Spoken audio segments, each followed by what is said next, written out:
नमस्कार, आदाब, राम राम, सत श्री अकाल, जय भीम, जय जोहार। मैं लोकेश कुमार, एक दलाल पत्रकार। आप देख रहे हैं दलाल समाचार। शहीद स्मारक पर लगातार धरना जो जारी है, उसमें आज जो जिस तरह चंद्रशेखर आजाद, सावित्रीबाई फूले और जितने भी स्वतंत्रता सेनानी थे, उनकी सभी की फोटो लेके भगत सिंह जन अधिकार यात्रा और नौजवान भारत सभा और भगत सिंह जन अधिकार यात्रा के जो साथी है, वो इनके समर्थन में आया। और लगातार क्या है ये, कौन सी यात्रा है? भगत सिंह जन अधिकार यात्रा एक आम जनता के लिए कैंपेन है। महंगाई, बेरोजगारी जैसे जो मसले खड़े हैं आज देश में, और जिनका जवाब सरकार सांप्रदायिकता के तौर पे दे रही है, हिंदू मुस्लिम में बांट कर दे रही है, उसके खिलाफ ये यात्रा निकाली जा रही है। और ये कह रही है कि हर 365 दिन इस देश के हर व्यक्ति को जो काम करना चाहता है उसको काम दिया जाए, और न्यूनतम मजदूरी 25,000 हो। अदरवाइज सरकार, रोजगार का अर्थ ही होता है ना कि रोज मिलने वाला काम, तो वो देना चाहिए सरकार को। और अगर सरकार को नहीं देती है तो सरकार अपने उस वादे से मुकर रही है जो जिम्मेदारी सरकार को जनता सौंपती है, और जो झूठे वादे करके सरकार सत्ता में आती है। आप कितने दिनों से कर रहे हो ये यात्रा? ये यात्रा 10 दिसंबर से शुरू हुई थी, बेंगलोर से, कर्नाटक के बेंगलोर से शुरू हुई थी, और आज इस यात्रा का जयपुर में पहला दिन है।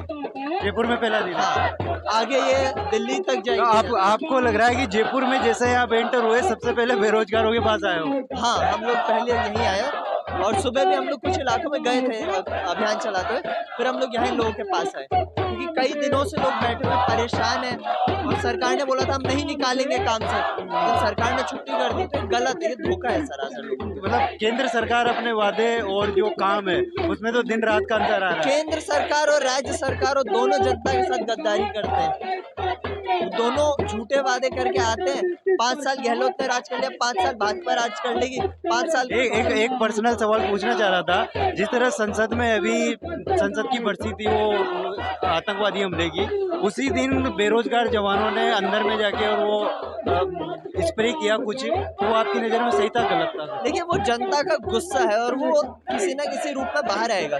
सरकार को अगर कुछ भी करना है तो सरकार को सबसे पहले ये करना चाहिए लोगों को काम दो।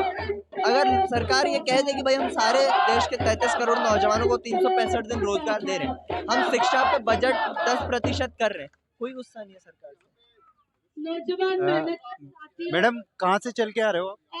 मैं जयपुर से ही हूँ, यही से भगत सिंह जन अधिकार यात्रा है, उसके तहत आई हूँ। हमारे भगत सिंह जन अधिकार यात्रा के तहत जो भी मजदूरों के और आम जनता के जो मुद्दे हैं, ठीक है, जिसमें रोजगार, शिक्षा और न बेरोजगारी, चिकित्सा, इनकी सुविधाएं जो आम जनता को मिलनी चाहिए, उसके मुद्दे उठाए जा रहे हैं और जनता के बीच जाए जा रहे हैं। आज जिस तरह से वास्तव में भगत सिंह की वापस जरूरत है, और जो नौजवान भारत सभा, शिक्षा और रोजगार हमारा जन्मसिद्ध अधिकार, तो आप पहले तो भगत सिंह एक मेल के रूप में पैदा हुआ, मुझे ऐसा लग रहा है कि आज फीमेल भी भगत सिंह बनने की तैयारी में है। भगत सिंह मतलब पैदा नहीं होता है, वो तो एक विचार है, वो तो कहीं पे भी आ सकता है। और भगत सिंह ने, है ना, ऐसे विचार दिए थे जो आम लोग हैं उनकी बात रखी कि है ना, आज़ाद तब होगी जब आप सब पढ़ोगे, लिखोगे, ठीक है, और ना आपके पास शिक्षा होगी, रोजगार होगी। अगर हमारे पास शिक्षा, रोजगार कुछ भी नहीं है, ठीक है, हम सिर्फ मंदिर मस्जिद की बात करते हैं, तो फिर ये कैसी आज़ादी हुई? तो भगत सिंह ने इसकी बात की थी, उसमें लिंग तो कोई मुद्दा नहीं। आप जिस तरह से भगत सिंह भारत सभा की अगुवाई कर रहे हो, एक सवाल पूछना चाह रहा था आपसे। भगत सिंह ने एक किताब लिखी थी, मैं नास्तिक क्यों हूँ, उसके बारे में क्या कहना है? भगत सिंह ने एक किताब लिखी थी कि लोग कहते हैं कि है ना वो नास्तिक है, तो नास्तिक ना कोई इंसान ऐसे नहीं होता कि है ना बस मान लिया जाए। नास्तिकता ना 2 आधारों पे होती है। एक तो जिन इंसान जो ना तुरंत मान लेते कि हाँ नास्तिक है, वो ऐसा था कि उनको पता नहीं होता कि वो नास्तिक क्यों है, और एक होते हैं वो नास्तिकता इसीलिए मानते हैं क्योंकि उनको पता है कि भगवान को हम किस रूप में मानते हैं, कि वो हमारा है ना रक्षा करता है, सुरक्षा करता है। जब वो चीज़ों की पूर्ति नहीं होती है, ठीक है, क्योंकि हमें पता है कि संसार की उत्पत्ति ना वो नाग के ऊपर पृथ्वी नहीं टिकी है, साइंटिफिक उसका लॉजिक क्या है, ठीक है, तो उस आधार पे जब हम मानते तो हमें पता चलता है कि हम नास्तिक क्यों हैं। इसके बाद यात्रा को कहाँ लेके जाओगे? इसके बाद यात्रा गुड़गांव से होते हुए दिल्ली जाएगी, और दिल्ली में 3 मार्च को खत्म होगी। शिक्षा, स्वास्थ्य, रोजगार, इन्हीं 3 आधारभूत मुद्दों को लेके नौजवान भारत सभा भगत सिंह जन अधिकार यात्रा आज शहीद स्मारक जयपुर में पहुंची है, और देश के कोने कोने में इसको ले जाने का प्रयास जारी है। इसी रिपोर्टिंग के साथ कैमरामैन कृष्ण मुरारी के साथ मैं लोकेश कुमार, आप देख रहे हैं दलाल समाचार। नमस्कार।